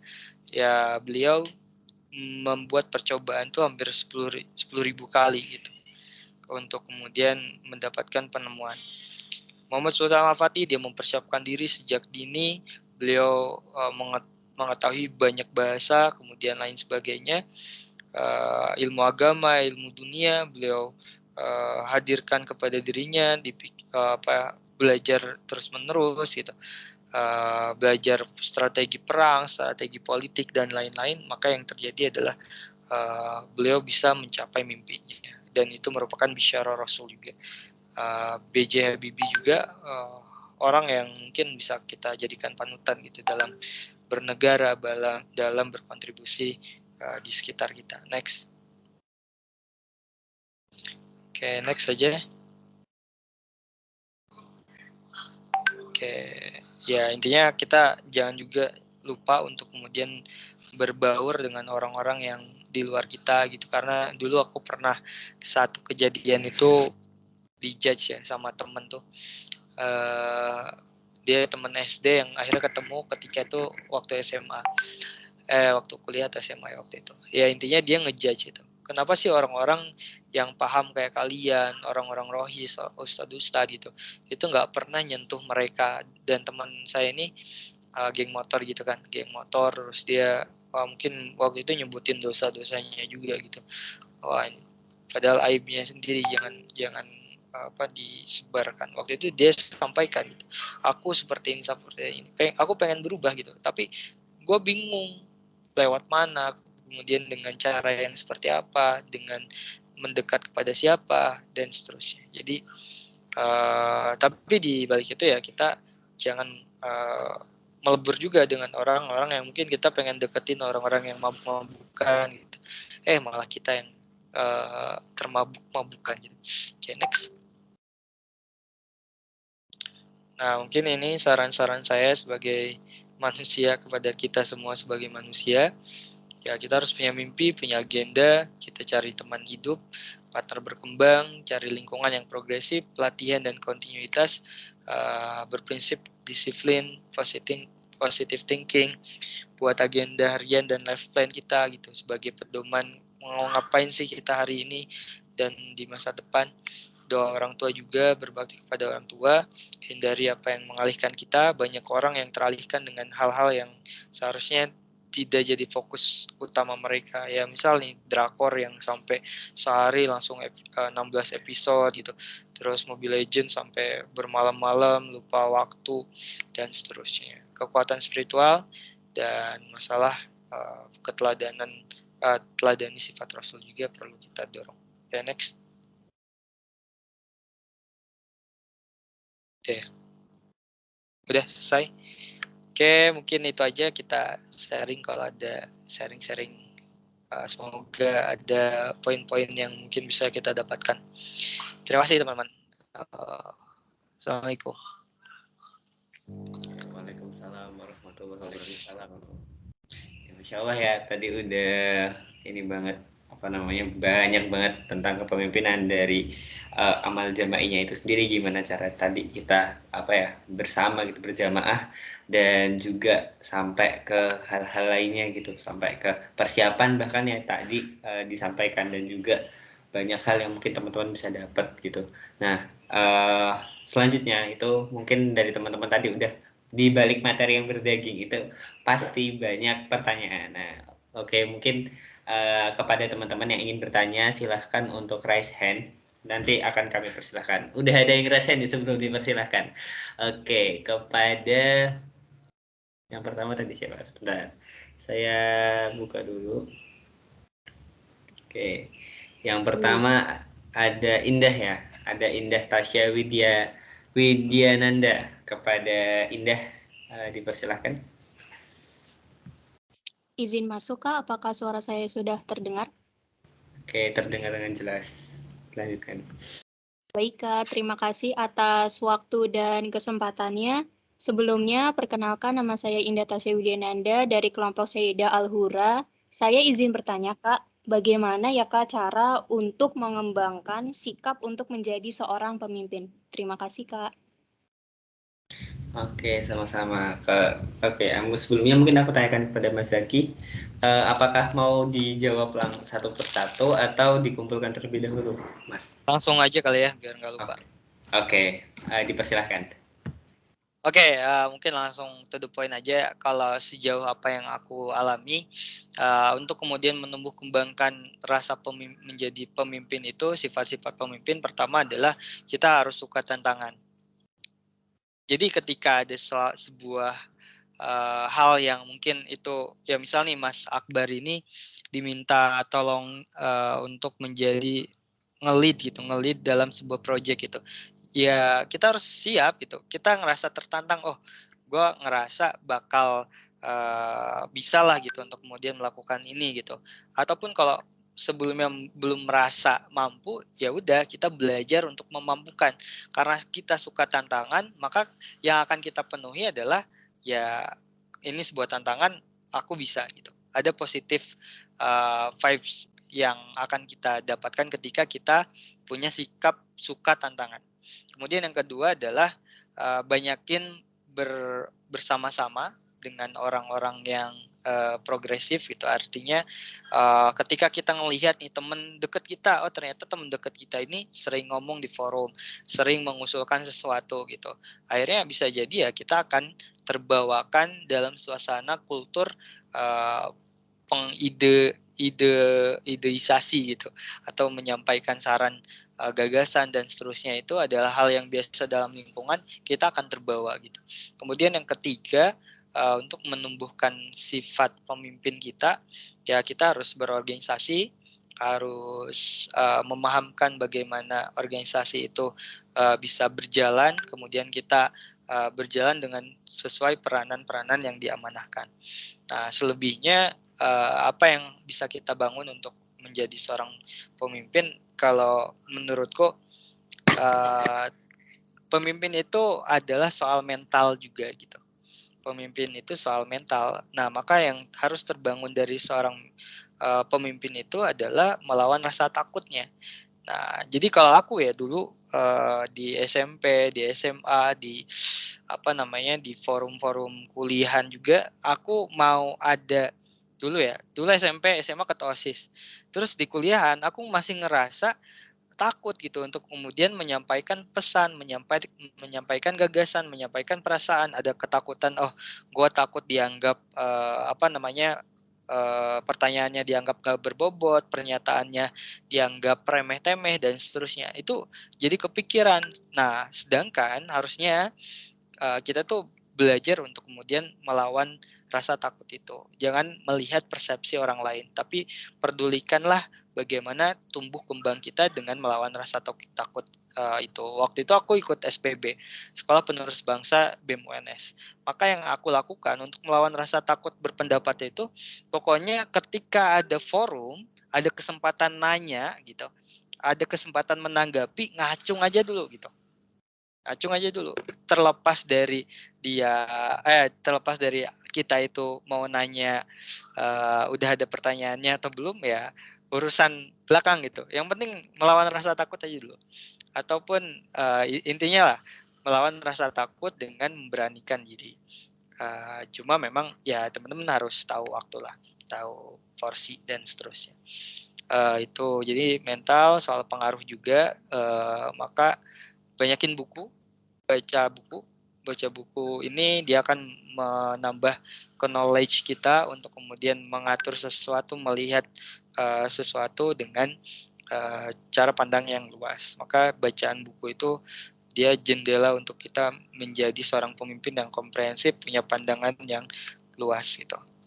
Mungkin itu aja sih saran-saranku, dan ini subjektif, teman-teman bisa dapat poin-poin lain dari orang lain juga. Oke, next. Terima kasih Mbak Indah, semangat. Oke, kepada Indah gimana nih dari jawabannya Mas Zaki? Mau ada feedback dulu? Tahu cukup? Terima kasih Kak atas jawabannya. Oke, sama-sama. Oke, mungkin terima kasih kepada Indah dan Mas Zaki. Lanjut ke Nailis. Dia kepada Nailis dipersilahkan. Terima kasih Mas Akbar. Sebelumnya apakah suara saya sudah terdengar, Mas? Masuk. Oke, terdengar jelas. Baik, sebelumnya Assalamualaikum warahmatullahi wabarakatuh. Perkenalkan, nama saya Nuri Sadia dari kelompok Nusaibah binti Ka'ab. Sebenarnya tadi pertanyaannya hampir sama Mbak Indah, cuman sekarang ganti pertanyaannya, Mas. Tadi disebutkan bahwa salah satu peranan seorang muslim yaitu penebar risalah dan juga dakwah.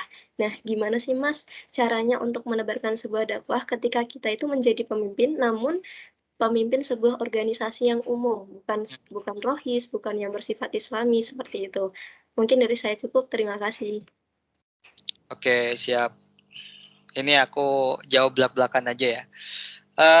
Ya ini mungkin relate ya sama apa yang aku lakukan juga. Aku memimpin di BEM. Aku memimpin di OSIS dulu ya. Dulu di OSIS kenapa pengen maju? Coba alasannya apa menurut teman-teman? Aku tuh dulu punya alasan pengen maju jadi ketua BEM itu ingin menjadikan orang-orang itu nggak pacaran lagi gitu.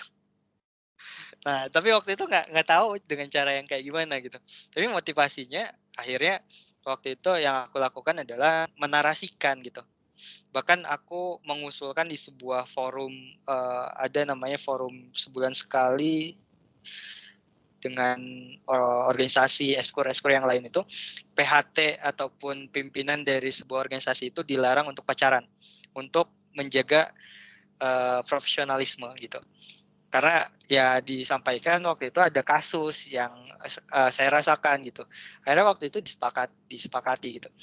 Jadi pimpinan OSIS itu atau PHT OSIS, bahkan anggota OSIS di angkatanku, aku sampaikan secara lisan, aku melihat ada ketidakwarasan ketika seseorang itu bucin gitu. Seseorang itu nggak profesional gitu. Gara-gara ya pacaran. Akhirnya aku menarasikan itu, dan mungkin bisa jadi jawaban motivasi aku waktu itu pengen jadi orang yang mengubah teman-teman untuk nggak pacaran itu ya dengan cara yang seperti itu ketika itu ditemukan. Atau di BEM UNS. Di BEM UNS ini saya menarasikan beberapa hal. Ya mohon maaf ya, mungkin kalau ada organ-organ lain di sini, saya anak kami gitu. Saya anak kami, kemudian saya dikristalkan nilai-nilai bahwa ya apa yang kita bawa ini adalah sesuatu yang harus bernilai peradaban, bernilai islami gitu. Nah, maka yang aku lakukan, bahkan aku meng-SOP-kan gitu, ada jam kerja gitu. Nah, istilahnya jam malam ya kalau di LDF mah gitu kan. Kalau di LDK gitu kan jam malam. Oh, jam malam akhwat kalau di LDK itu jam 8 malam gitu. Nah, waktu itu saya pengen nyampein ke teman-teman bahwa kita harus ada jam malam juga istilahnya. Tapi saya bahasakan dengan jam kerja. Nah, jam kerja ini saya narasikan bahwa teman-teman kita itu harus profesional, harus melihat juga bahwa kita itu hadir di dunia nggak cuma untuk berorganisasi di BEM, tapi tapi kita punya amanah juga di lain BEM. Kita punya amanah di kampus, kuliah, kemudian kita punya amanah di masyarakat, punya amanah di tempat lain juga gitu, di mungkin orang tua butuh kemudian perhatian kita, bantuan kita, dan seterusnya. Maka yang saya narasikan waktu itu, akhirnya disepakati jadi SOP, bayangin, 8.30, anak-anak BEM UNS dilarang rapat secara offline. Kalau offline boleh sampai jam 10. Ya itu kan ibaratnya, ya dari dulu sih mungkin narasi yang orang kiri lawan terhadap saya dan kawan-kawan itu, oh ini ada jam malamnya, lu jangan mau milih sini gitu, karena di sini ada jam malamnya, ada jam kerjanya gitu. Tapi nggak masalah, karena ya kalau kita megang dan punya kebaikan, kenapa enggak kita sharingkan, kita terapkan gitu. Atau ya mohon maaf nih, saya di kadang-kadang ya, tapi ini agak rahasia. Ya intinya kalau misalnya foto bareng gitu kan, Ikhwan Akhwat gitu. Kalau di BEM kan nggak ada Ikhwan Akhwat istilah itu ya, cewek cowok gitu. Nah, maka saya itu sering banget ngobrolin atau mengkondisikan bahwa foto bareng itu cowok di depan gitu, cewek di belakang. Akhirnya saya ngobrolin sama orang-orang yang satu frekuensi, ayo akhirnya kita ketika mau foto itu bersuara, yaudah ayo yang cowok di depan, yang cewek di belakang gitu, kan untuk ngejaga izahnya perempuan juga gitu. Kemudian ya banyak lah sesuatu yang mungkin implementatif dari nilai Islami, bukan nilai LDK yang saya bawa ada ya, narasikan aja secara umum gitu, kayak tadi jam kerja, karena kita punya amanah lain. Pernah ada kasuistik kayak gini dulu, presidenku, pas aku jadi wakil presiden, ada orang tua yang memarahi kita gitu, gara-gara rapatnya kemalaman, akhirnya itu jadi alasan gitu. Jadi narasi-narasi yang bukan Islami, bukan narasi dalil akli, dalil nakli dari agama, tapi dengan narasi yang umum gitu.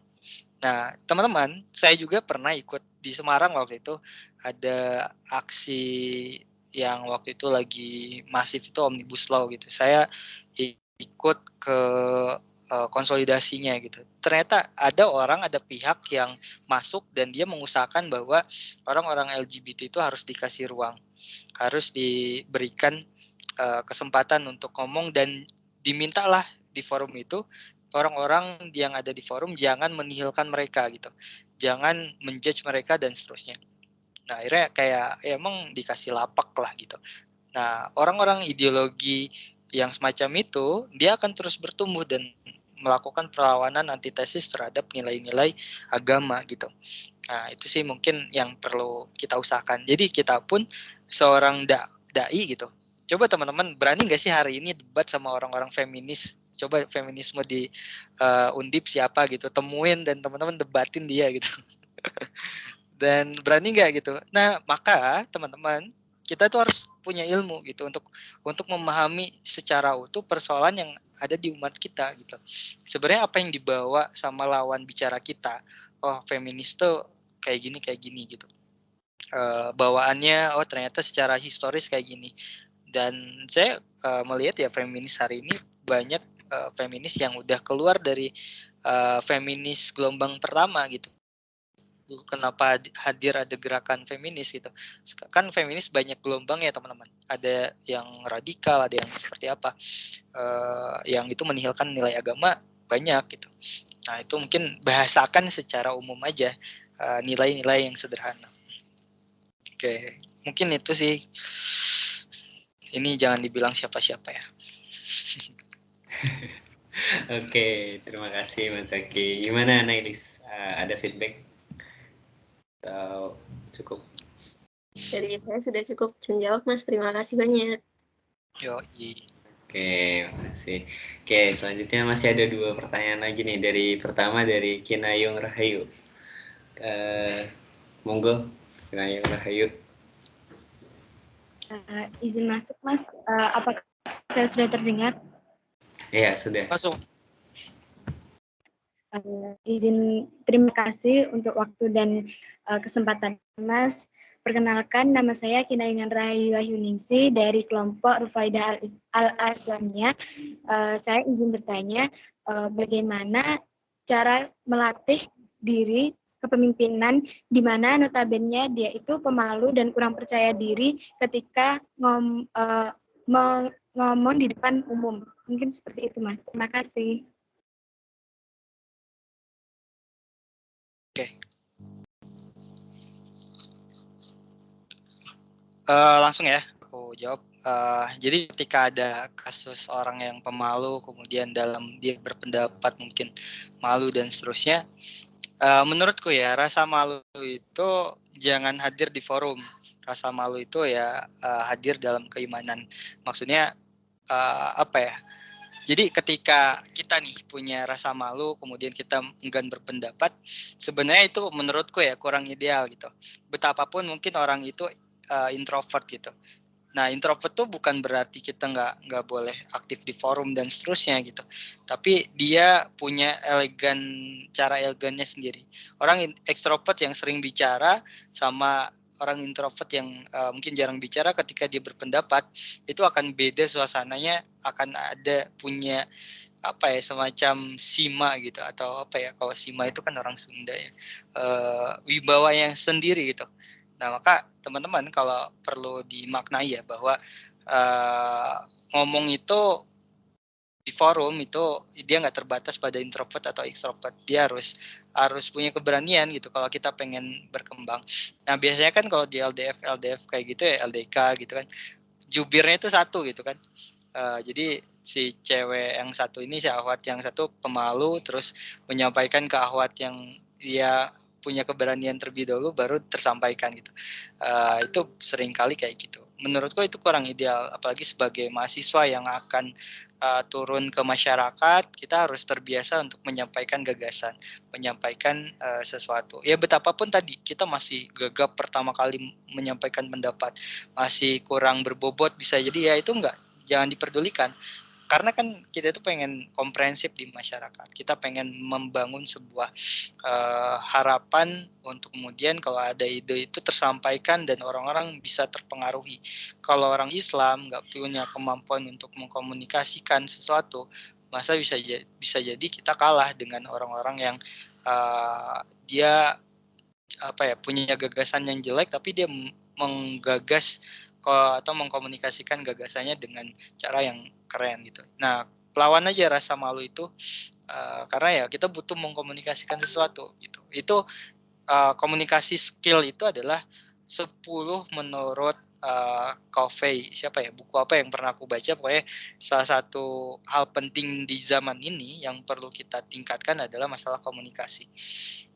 Itu sih, kalau aku nggak bisa memvalidasi rasa malu gitu dalam berpendapat. Tuh, semangat aja buat melawan rasa malu atau pemalu dan lain-lain. Ya, istilahnya itulah. Semangat. Oke. Kepada Kinayung Rahayu gimana? Apakah ada feedback kepada Mas Aki? Sudah cukup, Mas. Terima kasih. Oke, sama-sama. Oke, terima kasih. Selanjutnya ada Khairul Hafid. Halo Khairul Hafid, gimana? Ada yang ingin ditanyakan? Permisi Mas, masuk. Sorry, satu aja lagi ya, nggak apa-apa. Iya.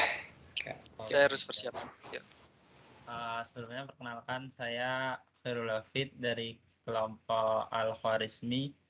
Izin bertanya, menurut pandangan dari Mas Zaki nih, kan tadi di PPT itu ada pemimpin itu harus mau dan mampu ya Mas. Kalau misalnya dalam suatu misalnya kelompok atau suatu organisasi itu ada orang yang mau jadi pemimpin tapi dia kayak nggak mampu, dia kayak nggak ada kapasitasnya gitu loh, Mas, kalau waktu misalnya berpendapat atau mengambil keputusan gitu. Nah, tapi juga ada orang yang kayak mampu gitu, istilahnya dalam ya pinter dalam berkomunikasi, pintar dalam mengambil keputusan dan lain-lain, tapi dia tuh nggak mau gitu, Mas, nggak mau dikasih tanggung jawab buat memimpin. Nah, menurut Mas Zaki sendiri itu lebih baik yang mana, yang mampu tapi tidak mau, atau yang mau atau tidak tapi tidak mampu? Itu, Mas. Oke, nice question. Menurutku ya, yang paling baik itu adalah dia yang mau terlebih dahulu. Yang mau terlebih dahulu. Karena kalau dia punya kemauan, harusnya dia mencoba untuk kemudian mengakselerasikan kemampuannya. Yang tadinya mungkin komunikasinya jelek gitu ya, dengan dia belajar untuk kemudian mungkin pertama kali dia sambutan dia masih baca teks itu. Tapi sambutan kedua, sambutan ketiga dia bisa mengkomunikasikan dengan baik gitu. Jadi kalau menurutku mau terlebih dahulu, karena dengan mau dia akan memampukan diri, tapi belum tentu ketika dia mampu dia akan memaukan diri gitu. Dia mau untuk A, B, C dan seterusnya, kecuali ya dia terpaksa gitu. Jadi mau terlebih dahulu baru mampu. Insya Allah kalau menurutku kalau kita mau mampu itu akan ngerasa hadir di diri kita. Oh, karena gue jadi pemimpin nih, udah diamanahi ini, gue harus belajar ini itu dan seterusnya. Akhirnya dia nemuin banyak orang, dia belajar dengan baca buku, dengan bertemu dengan orang-orang, kemudian dia melatih dirinya mungkin di toilet gitu atau di motor gitu. Masalah komunikasi misal, saya dulu pernah belajar retorika itu, ya belajar ketika di motor gitu. Ya misal nih, saya ngelihat mobil Kijang di warna merah di depan gitu. Akhirnya saya narasikan dengan 3 menit gitu. Baik kawan-kawan, assalamualaikum warahmatullahi wabarakatuh. Dalam hal ini saya sebagai ini di depan saya ada sebuah mobil Kijang. Mobil Kijang ini rodanya 4, kemudian dia berwarna merah, dan plat nomornya kelihatannya dari D, dan D itu merupakan wilayah Daop Bandung gitu. Sehingga dapat dipastikan mobil ini dibeli di Bandung gitu. Misal ya narasi-narasi yang kayak di jalan kita nemuin atau ketika di kaca gitu. Akhirnya belajar dan itu karena tuntutan gitu. Nah, dia kan udah diamanahi, dia hadir dengan banyak tuntutan dari teman-temannya, dari anggotanya. Akhirnya dia nggak mau dia akan belajar gitu. Jadi menurutku mau terlebih dahulu baru mampu. Dan sebaiknya ya cari yang mau dan mampu kalau untuk jadi pemimpin kita. Oke, gimana Fit, ada feedback? Oke sih, Mas. Ya, terima kasih buat pendapatnya dari Mas Zaki. Oke, sama-sama. Oke, mungkin udah ya kita cukupkan untuk sesi tanya jawab, dan juga terima kasih buat teman-teman yang udah mau bertanya gitu. Keren banget lah hari ini ada 4 pertanyaan gitu. Oke, mungkin kepada Mas Zaki, mungkin apakah ada closing statement untuk sesi pematerian hari ini? Oke, sekali lagi aku minta maaf, aku merasa bersalah karena menjadwalkan ulang. Tapi yang jelas teman-teman semua, aku berharap kita punya narasi yang sama untuk membangun peradaban, karena ya tadi bangsa ini akan tegak di atas pundak orang-orang yang memiliki azam yang kuat. Dia mengusahakan pikirannya untuk kemudian tumbuh dan berkembang, kemudian aksi nyatanya bisa dilakukan gitu. Jadi semangat buat kita dan tetap jaga kewarasan di ruhiyah kita, kemudian fikrohnya kita, kemudian masalah jasadiahnya kita. Jadi jangan, anak-anak LDF ini jangan menye-menye, nggak bisa apa-apa ya. Semangat. Assalamualaikum. Oke, Waalaikumsalam. Mungkin yang terakhir Mas, sebelum kita akhiri sesi ini, kita mungkin foto bersama dulu nih, mumpung ketemu Mas Zaki Suhat ya. Kapan lagi kita bisa foto? Mungkin teman-teman bisa on cam dulu. Dan juga kepada kepada teman-teman PDD, apakah sudah siap untuk mendokumentasikannya? Oke, mungkin sambil aku bantu juga ya dari teman-teman. Oke, mungkin ditunggu ya teman-teman untuk on cam.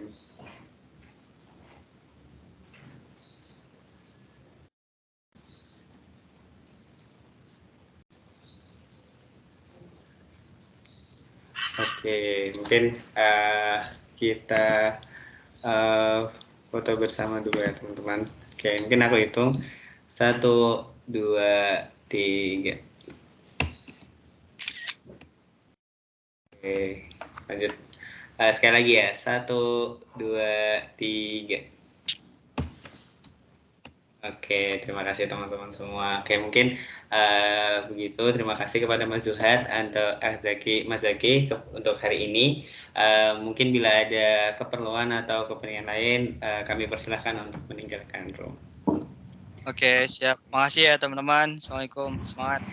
Oke, waalaikumsalam warahmatullahi wabarakatuh. Oke, terima kasih juga kepada teman-teman semua yang udah semangat nih untuk ngikutin materi leadership. Semoga teman-teman semua bisa ngambil hikmahnya ya, karena materinya luar biasa padat dan juga banyak. Semoga teman-teman bisa ngambil gitu 1-2 hikmah dan juga bisa jadi langkah buat teman-teman mempersiapkan diri menjadi pemimpin, menjadi leader untuk memimpin apapun yang teman-teman pimpin nantinya gitu. Oke, mungkin karena materinya sudah selesai, jadi tugas saya sebagai moderator juga sudah selesai.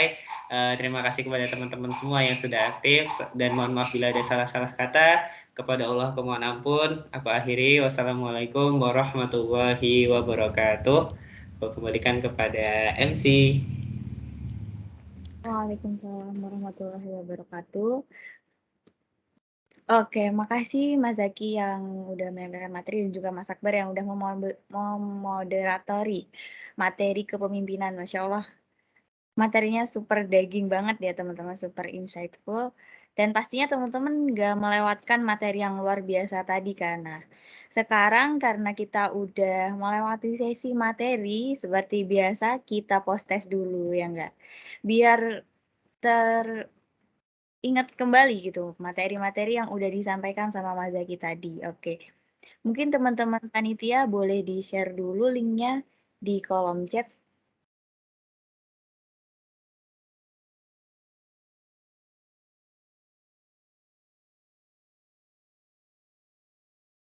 Oke, nah link post testnya udah ada di kolom chat ya teman-teman. Waktunya seperti tadi 10 menit dimulai dari sekarang 14.08. Berarti nanti sampai 14.18. Oke, silahkan dikerjakan.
Oke teman-teman, karena udah 10 menit, gimana nih? Udah selesai atau belum ya ngerjain post-testnya? Oke, mungkin ditunggu semenitan lagi deh. Barangkali ada yang belum selesai ngerjain post-testnya ya. Ditunggu sampai pukul 14.19.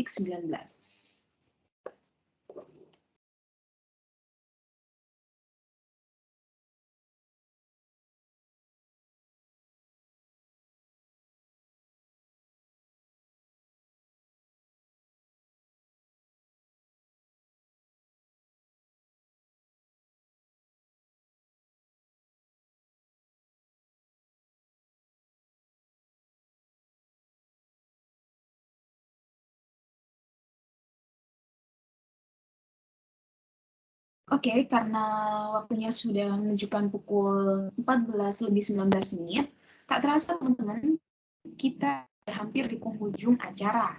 Sebelumnya, kami segenap panitia mengucapkan terima kasih banyak atas kehadiran teman-teman, mulai dari pagi tadi ya sampai sore, dan juga kami mengapresiasi sekali atas keaktifan dan juga antusias teman-teman dari pagi hingga sore ini. Tadi Mbak Lia juga banyak banget ya yang raise hand, yang tanya, yang menjawab, dan banyak juga yang udah mematuhi SOP yaitu dengan on-cam. Meskipun ada yang nggak on-cam ya, mungkin dari teman-teman yang nggak on-cam itu terkendala, seperti itu ya. Mbak Yulia dan Mbak Isna selaku Master of Ceremony, memohon maaf sebesar-besarnya sekiranya terdapat salah kata maupun kekurangan dalam membawakan acara pada sore hari ini. Untuk menutup Day to Supernova FSM 2022 ini, marilah kita ucapkan hamdalah bersama-sama. Alhamdulillahirrabbilalamin. Dan tidak lupa disempurnakan dengan doa kafaratul majelis. Subhanakallahumma wa bihamdika asyhadu an la ilaha illa anta astaghfiruka wa atubu ilaik. Oke, jazakumullah khairan. Kasiran buat teman-teman semua. Dan aku juga ingetin lagi, jangan lupa ikut day 3-nya ya. Dan oke, sekian kita tutup. Wassalamualaikum warahmatullahi wabarakatuh. Terima kasih teman-teman, tetap semangat. Waalaikumsalam. Terima kasih semuanya. Terima kasih teman-teman. Terima kasih. Day 3 harus lebih aktif lagi ya. Semangat.